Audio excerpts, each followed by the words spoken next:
Hi, welcome to Learning Plan 7. We are now moving from early childhood to middle and late childhood. In this learning plan, you are going to need to read the chapters 7 and 8 of the text. You will have a quiz, but this will be a quiz that you yourself create. In this learning plan, you are also going to need to finish up the case study. It is due at the end of this learning plan on July 9th.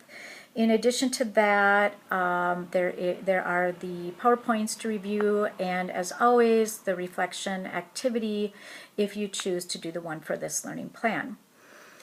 As for what we will be studying in this learning plan, we will be looking at body growth and change as for the physical development, also the brain.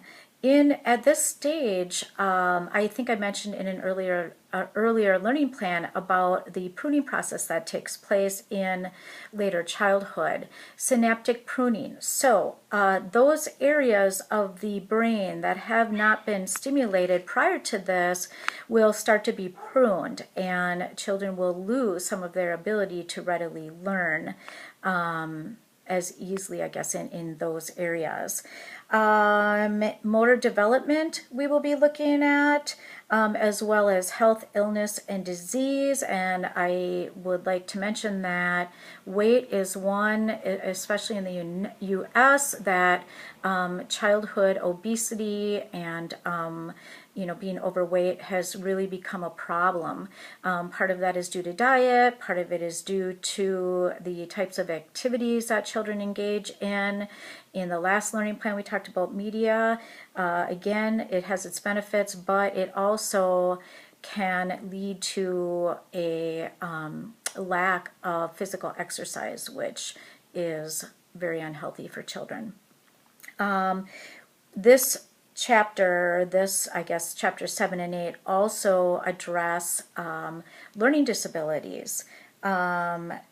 We'll look at autism, ADHD, a number of different learning abilities. Also, we move into Piaget's concrete operational stage and look at something called metacognition. Metacognition is learning about learning. And before this, children really, although they maybe have some understanding about that, it's really not until middle to late childhood that they are able to have a better understanding of that, learning about learning or thinking about thinking.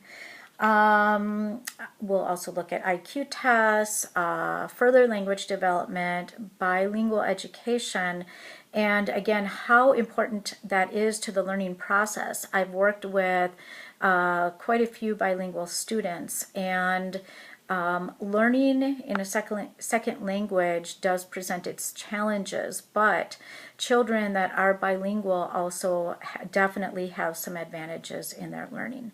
So I will let you go ahead and jump into this learning plan.